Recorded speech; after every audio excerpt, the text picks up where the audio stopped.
it's not going to be a future where a brand that sells 150 rupee pint with added colorings and flavorings will sell well in the next 3 years. I don't think it will, because there will be alternatives in the beer and wine space and the cocktail Right. seltzer space there. So in that sense, we fostered a lot of love for the brand because we work with independent artists directly, and we do actually showcase the work that we do with the artists well. And I think that's been important for us, especially in the early years. We gained a lot of brand love and attention because we did that. So we consume very less honey as a natural sweetener for our in our food and our beverages. We consume honey traditionally when our parents would tell us to mix it with tea and hot water when we're sick. That's it.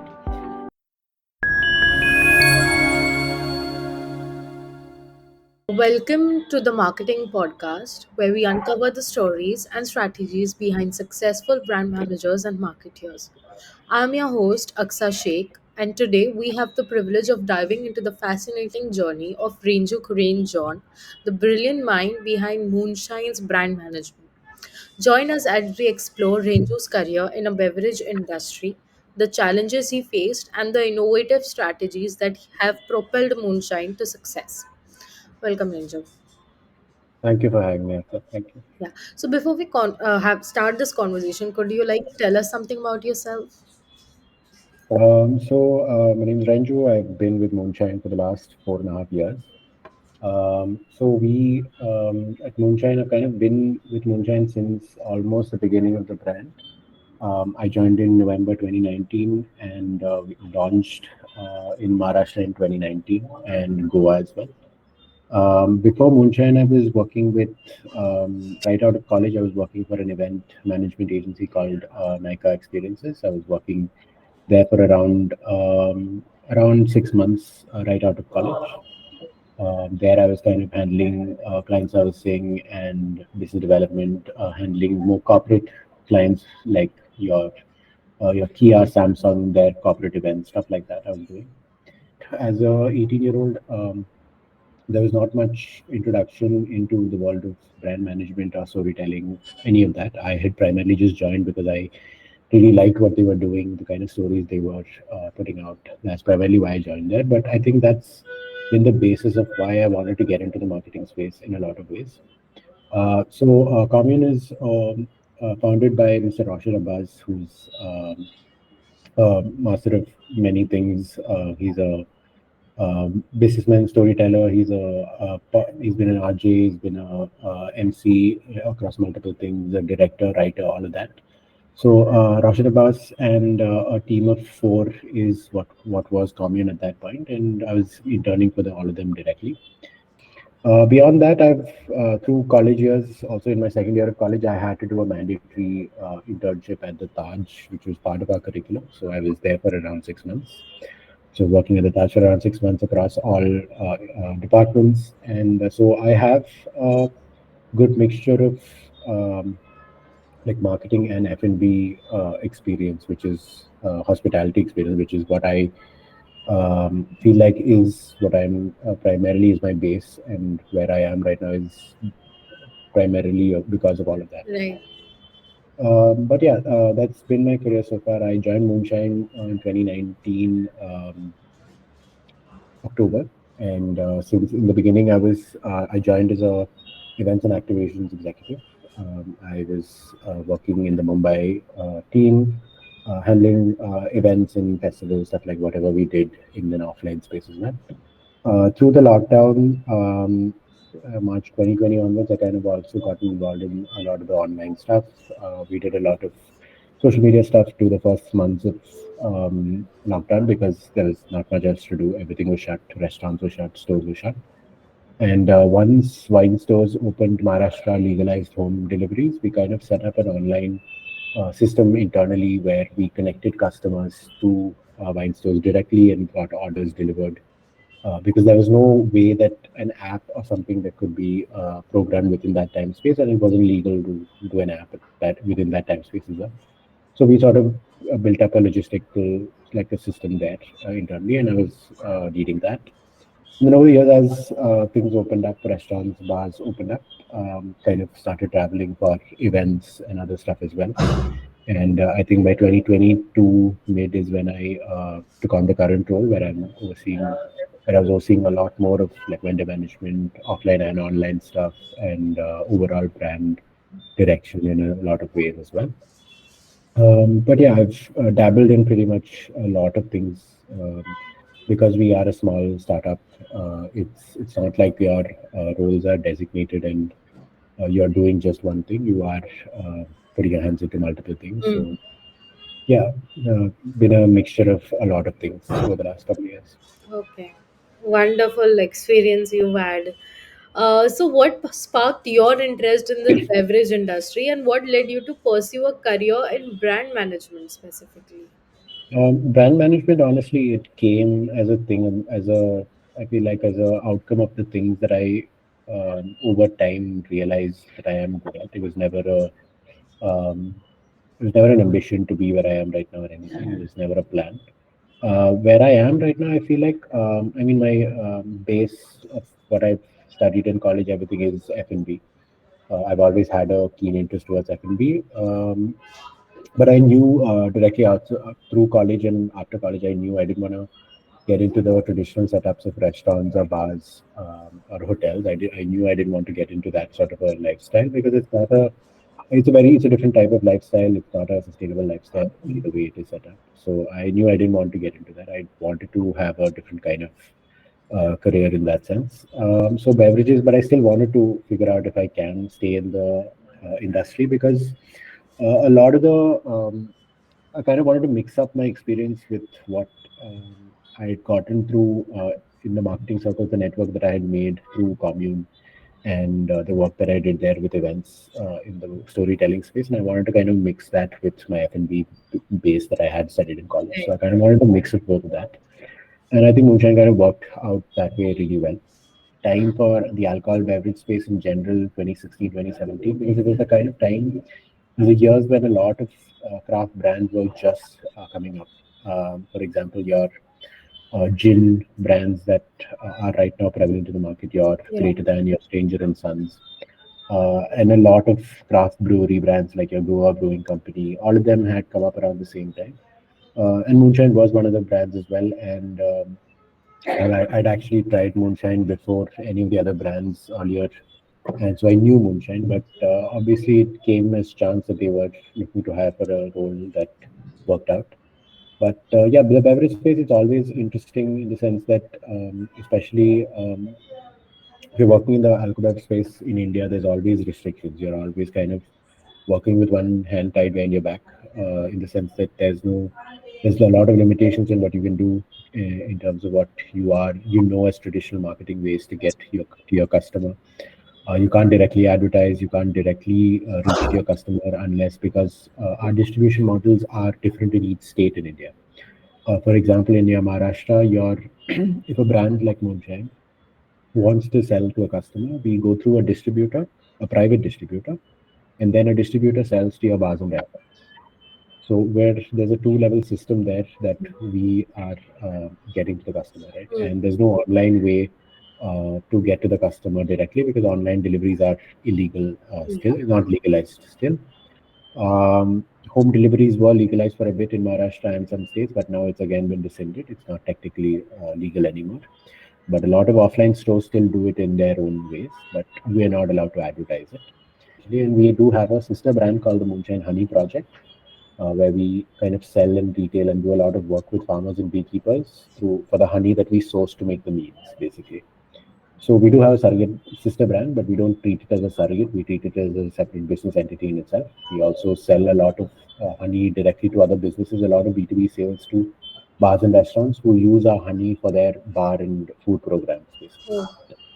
So that's a separate wing of the business. Yeah, the beverage industry in that sense is very wide. It's very diverse in the sense that there's so many things you can do. But my being in the industry, it honestly is by chance and just It's a just way of figuring it things out. was where you meant to be. Yeah, it was kind of by luck and chance. It was never something that was planned.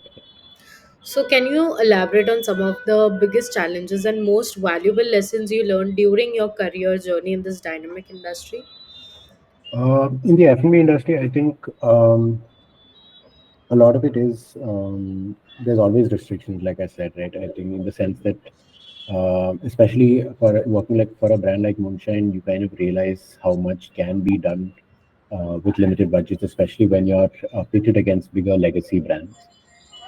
We as a brand, we have plenty of problems within the market because even in the channel that we sell, there's always it's always a fight for most things, like for visibility, for placement in the offline space, for branding.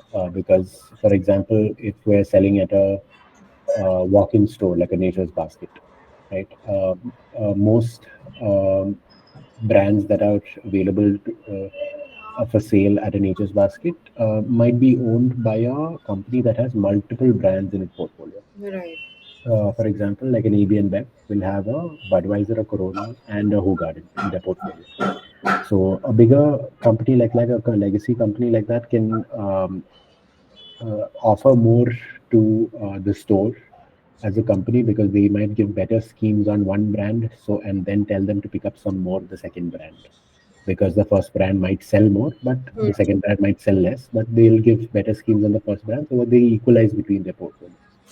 So accordingly, they'll give them better schemes, they'll give them better money, they'll give them branded fridges, stuff like that. There's a lot more money involved in all of that thing stuff, and which is not something most craft young brands like us can do in the initial years at least. So we've had to over the years, in the initial years especially, first couple of years, and even till date, we don't spend as much on like stuff that we know isn't sustainable for us as a brand. Like if we spend on it once, the store will expect it to be a standard across as long as we exist, and that's not something we can afford to as a brand that's growing over the years. And it's an industry that it doesn't just grow, 3x, 4x every year. It's not one of those industries, especially craft beverage industry, and especially for us as a brand.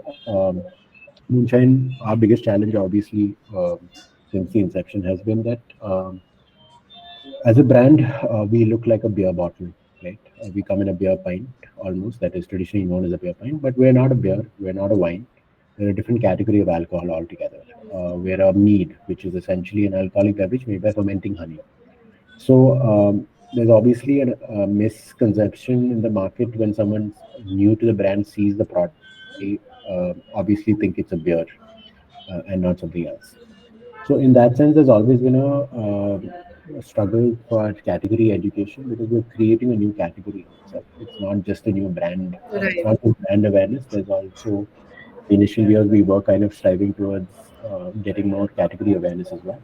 Category education will come by itself. Like it's a So, category education is the biggest challenge you face. Yeah, I wouldn't say it is. We initially thought, in hindsight, we thought it was, but over the years, it's come by itself with more brands coming up and stuff.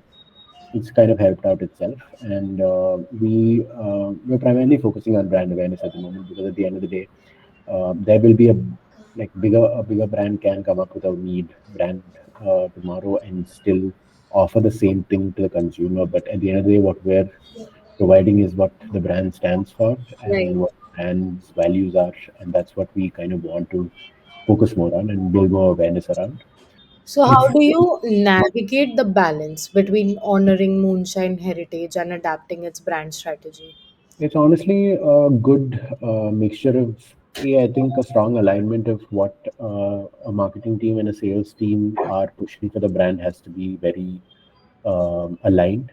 Because if your marketing team is pushing for something else and your sales team is pushing for more discounts and incentivization that way and diluting the brand value that way, I think it'll always not work out. Right. So I think there needs to be a strong alignment of what the marketing and sales team are driving towards, especially in a beverage industry, because it's very easy to dilute the brand through more discounts and incentivization. And obviously, for a short amount of time, the product will move if you do that. But in the long run, it never will. Like, and we've historically seen that through most statistics across most beverage brands. So yeah, I think it's a good balance of doing the small things well consistently. I think that's the best thing that you can do for most beverage brands and startups in the F&B space. You have to do the things that bigger brands don't do. You have to do the things that don't scale, essentially. Right. Small things like we do put in the effort to, reach out to customers, especially at stores and bars and restaurants. Do a little bit of loyalty programs and stuff, and do customer meetups. This is something that we do, and Right. in ways different to how even if a bigger brand is doing, we do it a little differently so that it is a bit more personalized. Hmm. We want our customers to feel like this is a brand that is, run by people like them, you and me, and they want to feel relatable to this, So since the beginning of Moonshine, I think it's been very pivotal that both our founders, Rohan and Nitin, they've been very involved in the marketing and how the brand is perceived and represented out there. So they've always been very actively involved in the events, in whatever we push out in terms of Hmm. activations, whether it be sales, marketing, or production. They're involved in most things, and we also do actively make it a point to show that to customers, because we want them to feel that this is a brand that does real things. And at the end of the day, with Moonshine, our core values are that, right? We want to be a better. Our tagline is "Choose better." So we want to do better things comparatively to what is available as options to the consumer. In all ways, I think that translates to everything that we do. So we consume very less honey as a natural sweetener for our in our food and our beverages. We consume honey traditionally when our parents would tell us to mix it with tea and hot water when we're sick. That's it. So we consume very little honey as a sweetener, as a natural sweetener, and that's historically affected the demand for honey in the country. So beekeepers, farmers have always traditionally struggled to make money by considering honey as a business because you don't get good rates for it, and your bigger brands and companies which traditionally sell honey in your store-bought honey that you see, it's not technically honey. There's a lot of sugar, there's a lot of Right. corn syrup added in it. It's not honey that you see in store-bought honey. So we essentially, with the increased consumption of mead, you are increasing the consumption of honey, and we essentially go sort of create a demand for better honey in the market. And when there is better demand, obviously the beekeepers get better rates for their honey per kilo that they sell, produce. There's more bees in the environment. Hmm. So essentially, you are creating a positive income outflow because of increased consumption of mead. Right. Two, there is more honey Right. demand. There is beekeepers getting better rates for it. There is more bees in the environment, which is always great for the environment. There's more flowers pollinated. So it's a positive outcome in that sense. And mead is also is one of the types of alcohol that use the least amount of water in its production. And so we add no artificial ingredients in the sense that there's no added sweeteners. Everything that you get in a pint of moonshine is all natural. Like we use real fruits, we chop our own guavas, pineapples, everything from the market, and we add that into the mead.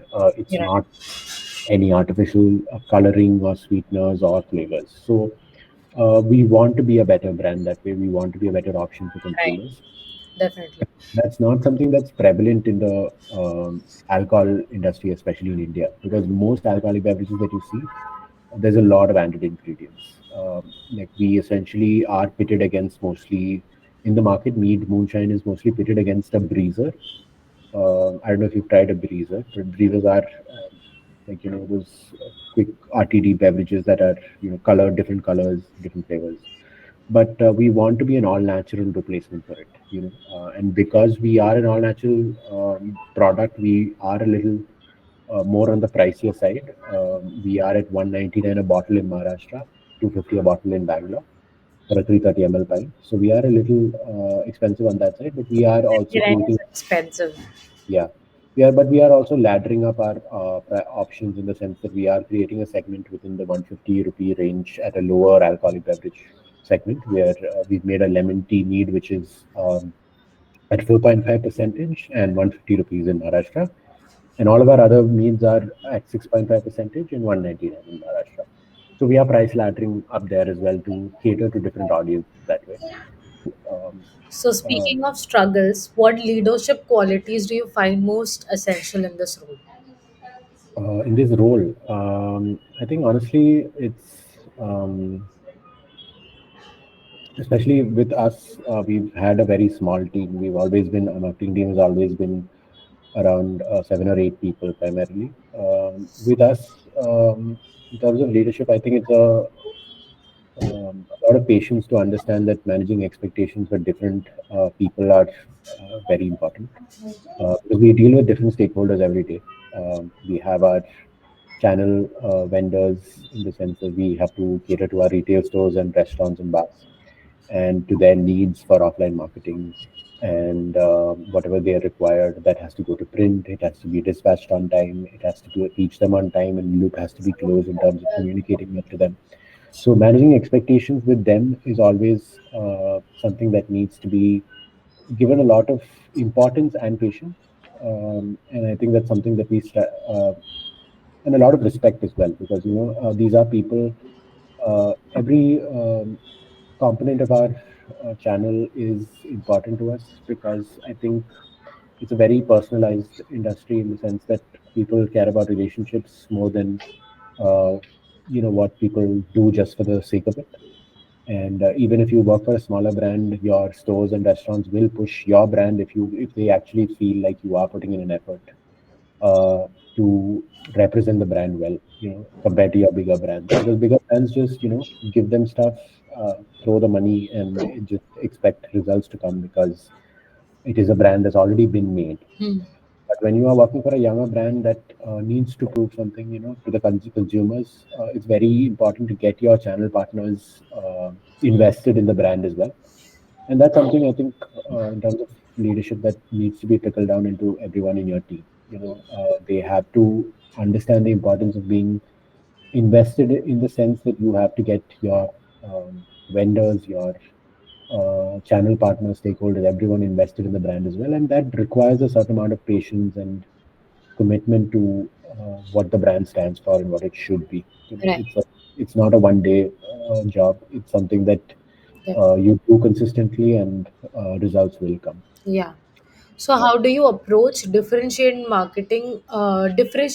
moonshine from competitors in a crowd market while staying true to its unique identity?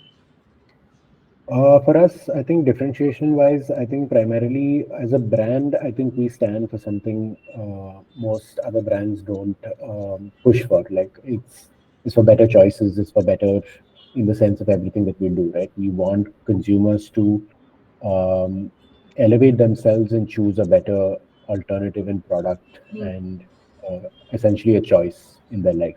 Hmm. So it's all about choice and how we're pushing for a better choice in the sense through our messaging and our marketing. So all of our mead labels are designed by individual artists. It's not been like one agency and all 11 meads created by one agency. It's never been that. So in that sense, we've fostered a lot of love for the brand because we work with independent artists directly, and we do actually showcase the work that we do with the artists well. And I think that's been important for us, especially in the early years. We gained a lot of brand love and attention because we did that really well. And that does really stand apart in the sense that if you look at most alcohol packaging, it's usually just a change of color or a change of design in the sense that it's changes from like a line to a circle. It's that very simple. So some a brand that actually differentiates its products through different artwork is very uncommon in the alphabet space, especially. So, that's something very unique that you do. That's definitely something that makes us stand apart. Okay. So, can you share an example of a time when you effectively use storytelling to connect with the consumers and build brand loyalty for Moonshine?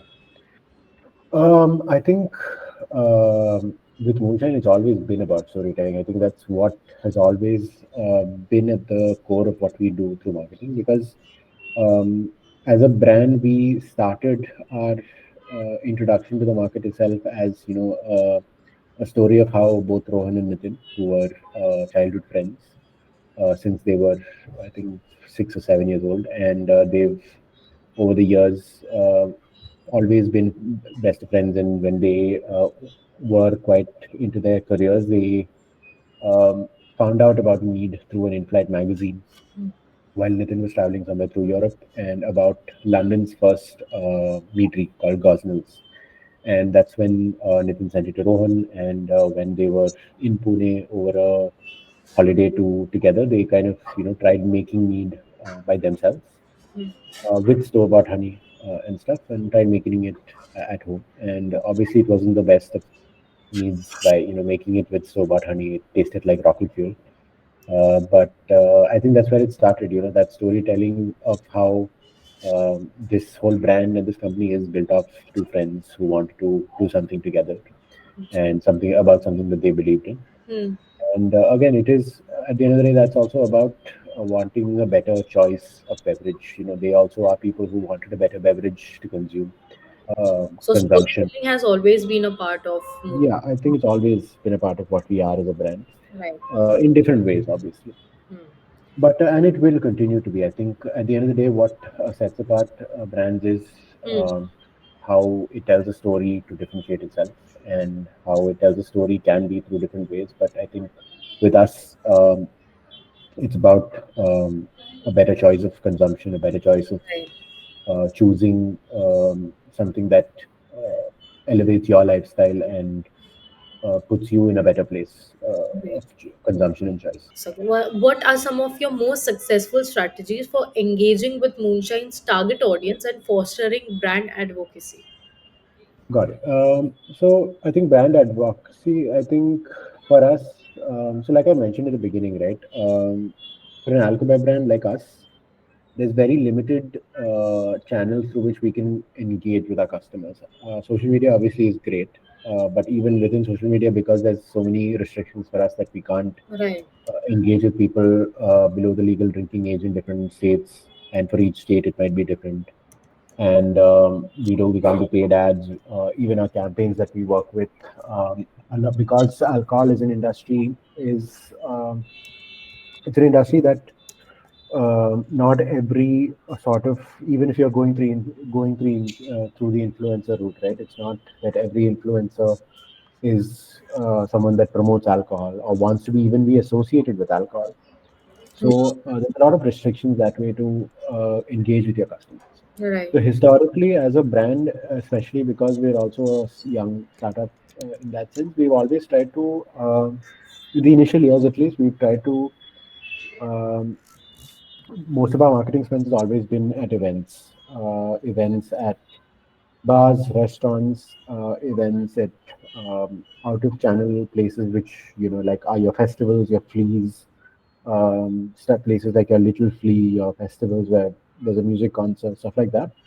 We've always tried to do a lot of those events because it kind of help us directly interact and engage and sample with a lot of customers that we otherwise wouldn't have in Hmm. any traditional sense. Right. So we try and engage in a lot of out-of-channel festivals and fleas to get to customers more, Hmm. and we try to direct them to wherever we are available in offline, in retail stores or restaurants. In the restaurants that we are available, we try and redirect them there from restaurants. And obviously, if we represent the brand well, and kind of make sure that the branding at a festival or a flea engagement is done well, obviously it does create the impression of the brand there to your customers, to your potential customers, right? And I think that's always been very important for us. We've always made sure that we do that little extra at festivals, fleas, stuff like that, or offline events, basically. So, how do you stay informed about the emerging trends in the beverage industry and adapt your marketing strategies accordingly? I think in the trend sense, there's always ways to go about it in reading what is happening across the world. Right. It's, for example, what you see in the American beverage industry or the European beverage industry. Um, what happens in an American beverage industry, I, I kind of feel like it kind of happens a couple of years later or half a decade later in the Indian industry. Um, within the Indian space, trends are usually I mean, it is made by brands that do new things and change according to increased changing consumer preferences. To give you an example for the first one, like the American beverage industry had seltzers and meads like 5 years ago itself. Like your Bud Lights, your Mike seltzers, your White Claw seltzers were all there in the American beverage industry 5 years ago. India's just seen the last 2 years has seen a rise in seltzers, meads, uh, more prominently. So it again is showcasing a trend of people looking for more lighter beverages, more conscious beverages in the sense that people want gluten-free alcoholic beverages, people want all natural ingredient beverages, more conscious about older and more conscious about their drinking choices going Right. forward. So that's a trend that's we've seen coming from countries and across the world.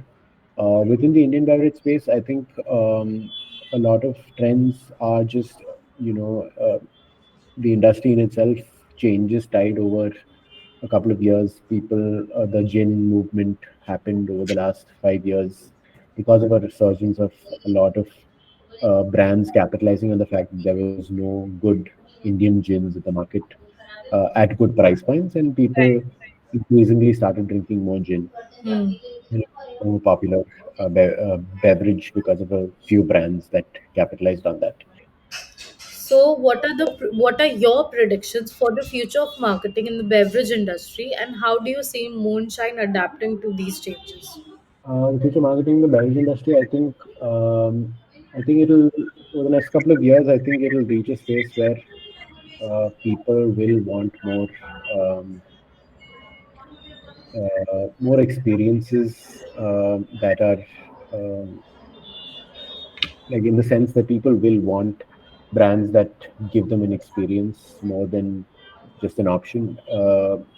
People will want to experiment more. People will want to choose more conscious beverages. Like I said, people want to know what they're drinking, what is in their drink. Like it's not going to be a future where a brand that sells 150 rupee pint with added colorings and flavorings will sell well in the next 3 years. I don't think it will, because there will be alternatives in the beer and wine space and the cocktail Right. seltzer space where brands which are making better beverages within the same price range, because they will take it at scale, make that market for themselves. So I think the future is for better beverages in the sense that people will want better choices, and it will become a reality in scale, having the option to choose that easier. Hmm. I think more the future is bigger legacy brands will also shift in their marketing, in the sense that they will also realize that this is where consumers are heading, Right. and they to make better choices. I believe, in the sense that they will also, they already are. I mean, but they will, I think, more actively push for more of their own products to be, natural and without artificial ingredients, with better labeling and packaging, in the sense that it is true. The ingredients that they put will be more, open to Right. understanding what is going in your drink is headed. So, what aspect of your role as brand manager at Moonshine do you find the most rewarding and fulfilling? I think my role here, I mean, even though I've been in a traditional brand management sort of role, me personally, for me, the most enriching part of the role, I think, is the part of the role where I do creative stuff. Hmm. I feel like I am a creative person at the end of the day, and I like to be involved in creative ideas, in the planning of campaigns, stuff like that. Right. That is what I enjoy being the most part of. Um, like I said, like my roots, I feel are at an interest of storytelling, which I mm, like actively with work as well began with my work at Commune. I think that's where my roots are, and I kind of try. I think that's my most so enriching part of what I do here, and I want to do in the future as well. Like I want to tell better stories through brands, through whatever work that I do, in the sense that it should come off in a way that. Um, comes through and touches people Right. through marketing. I think that is the most what I enjoy most. Right. So, speaking of marketing campaigns, can you walk us through your decision making process when developing and implementing marketing campaigns for Moonshine? And what factors do you consider most important?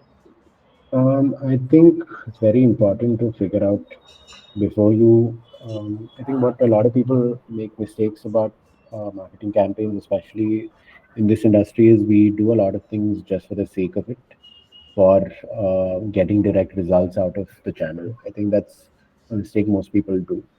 I think at the end of the day, decision making about marketing campaigns and stuff like that, you have to make sure your objective is set to why you're doing it. The why of what you're doing has to be set before you start executing and planning things.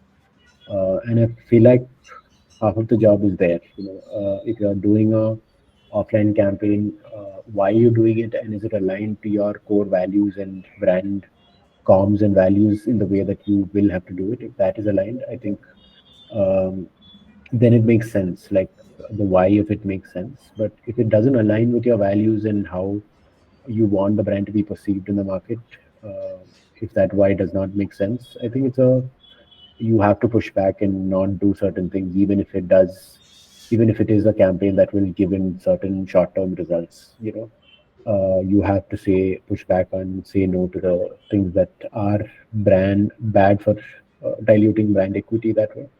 For example, if we're working with a another brand on a collaborated campaign, we try and make sure that if there is a collaborated uh, post or something as small as a post that needs to go out, we try and make sure it is going out in our direction in the sense that it does come through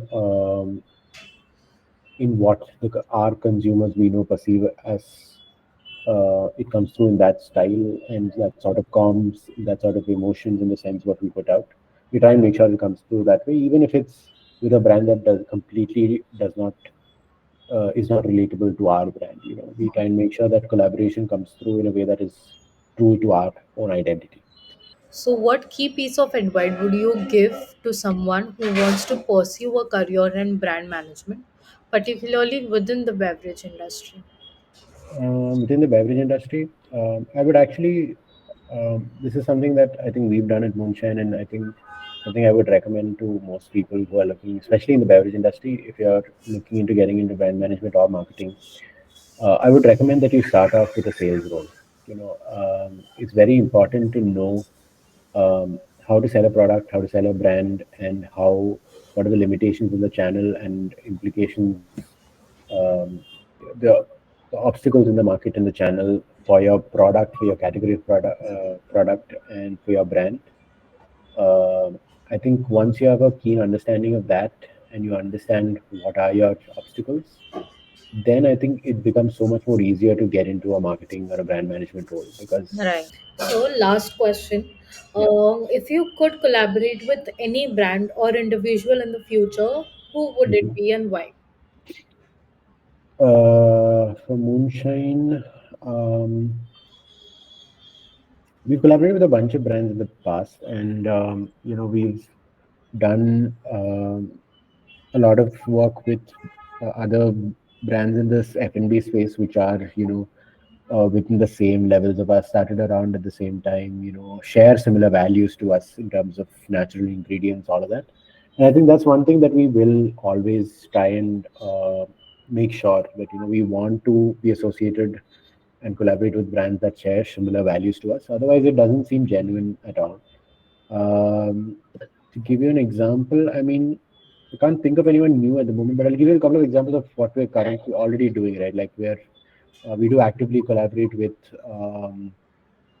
brands in the sense that we actively collaborate with beverage, uh, with bars that actually use all natural ingredients for their food and cocktail programs. Like I said, that we have a separate wing sister brand called the Moonshine Honey Project. And through Moonshine Honey Project, we actually sell honey to some of the best bars in the country. Your Sidecar, your Cobbler and Crew, these are the best bars in the country, and they use our honey for their cocktail programs because they don't want to use artificial sweeteners for their cocktail programs. So in that sense, it aligns with our values as well. We want to build our business and our brand with other companies as well that align with our values.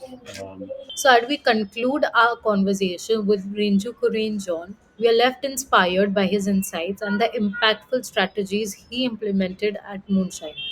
From honoring heritage to embracing innovation, Renju's approach to brand management is truly exemplary. Thank you, Renju, for sharing your expertise and experience with us today. We look forward to seeing Moonshine's continued success and innovation in the beverage industry. Until next time, keep mastering your brand.